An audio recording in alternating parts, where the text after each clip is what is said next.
సుమన్ టీవీలో మీ personal and business promotions కోసం కింది నెంబర్కి కాంటాక్ట్ చేయండి.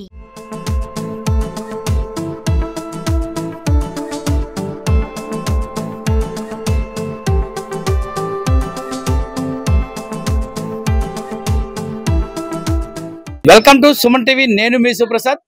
ప్రస్తుతం మనం చూస్తున్నదైతే మాత్రం రైస్ బీర్ అంటారు.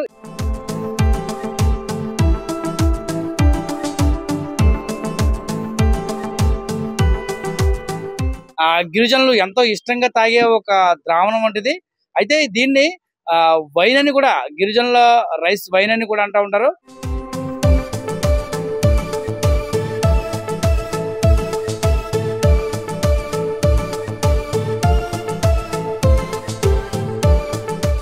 ఇది ఏమాత్రం ఆరోగ్యానికి హానికరం కాకుండా వారైతే మాత్రం కడుపు చల్లగా ఉంటుందని దీన్ని సేవిస్తూ ఉంటారు. అంటే ప్రధానంగా సంతల్లో, వారపు సంతలు అయితే మాత్రం దీన్ని అక్కడ పెట్టయితే అమ్ముతూ ఉంటారు కొంతమంది.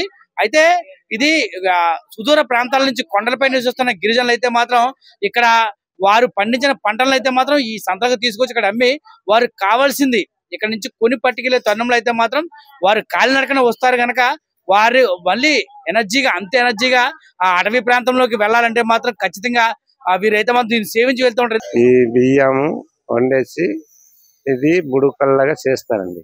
చేస్తే అది మా ఒళ్ళకు కొంత శక్తి వస్తుంది తాగితే. అది కూలింగ్ ఉంటదండి. ఇంటికి వెళ్ళే వరకు మాకు ధీమా ఉంటది. అది దానివల్ల మాకు ఒళ్ళు సులభంగా ఉంటది. ఉదయం లేస్తే ఎంత పనైనా ఉదయం మళ్ళీ చేసేవాళ్ళు. ఇది చల్లగా చలవ చేస్తుంది.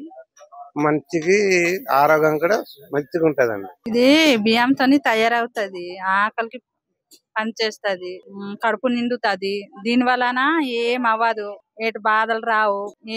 ఇది కూడా బియ్యమే, అవి కూడా బియ్యమే, బియ్యంతోనే తయారవుతుంది. ఇది ఘాటి ఏరియా వాళ్ళు ఆకలికి వస్తారనా తాగేసి వెళ్తారు. దీని వలన ఏ ప్రాబ్లం రావు. ఇది అన్నం వండుతాం. అన్నం వండేసి ఒక చిన్న బలకలోని పోసేస్తాము. పోసిన తర్వాత చల్లగా అయిపోతే కుండలోని ఈ మందు నూరేసి అక్కడ 5 రోజులు ఈడేస్తాం. 5 రోజుల తర్వాత నీళ్ళు పోస్తాం.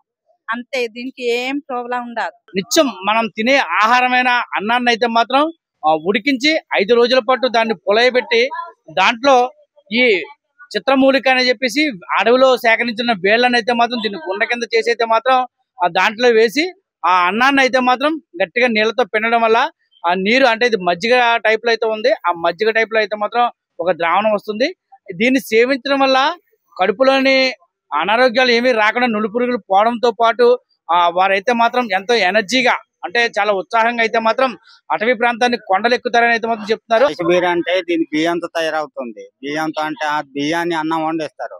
అన్నం వండి నేలతో పోసేస్తారు.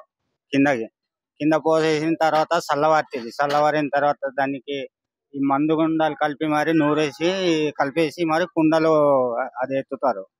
కుండలో ఎత్తి 3 రోజులు పోయిన తర్వాత నీళ్లు పోస్తారు. నీళ్లు పోసి మళ్ళీ నీళ్లు కలిపేసి అక్కడ ఉడకట్టి తెస్తున్నాం అన్నమాట. దీన్ని తాగితే ఏం ప్రాబ్లం ఏమి ఉండదు. ఆకలికి, దాహంకి అన్నిటికి పనికి వస్తుంది. మన ఊరి దూరం కదా, చూడు అట్టలు దొరికితే పోతాము, అట్టలు దొరకపోతే మాకే నడక బాధ. ఇది తాగితే నడిచా ఇళ్ళగా తాగుతారు, అంతకు వచ్చేసి వస్తారు. మాకే ఆకలి లేదు, తప్పి లేదు. మహిళలు, పెద్దలు, పిల్లలు కూడా దీని అయితే మాత్రం ఎంతో ఇష్టంగా సేవిస్తున్నారు. అంటే పట్టణ ప్రాంతాల్లో ఉన్నవారు మద్యానికి బానిసై అటు బ్రాందీ, విస్కీలు తాగుతూ అనారోగ్యానికి గురవుతుండగా, ఏజెన్సీ ప్రాంతంలో ఉన్న గిరిజనులు సహజసిద్ధంగా తయారు చేసుకున్న వారు ఏదైతే సొంతంగా అన్నంతో తయారు చేసుకున్న రైస్ బీర్ని, రైస్ వైన్ అని కూడా అంటారు, దీన్ని తాగడం వల్ల వీరు ఆరోగ్యంగా ఉండడంతో పాటు వారికి రోగాలు మటుమాయం అవుతుండడంతో పాటు ఎంతో ఆరోగ్యకరంగా ఉన్నారైతే మాత్రం చెప్తారు. దీన్ని అయితే మాత్రం చాలా మంది మహిళలు అయితే మాత్రం, చాలా మహిళలు అయితేనేమి పురుషులు అయితే చాలా ఇష్టంగా అయితే సేవిస్తున్నారు.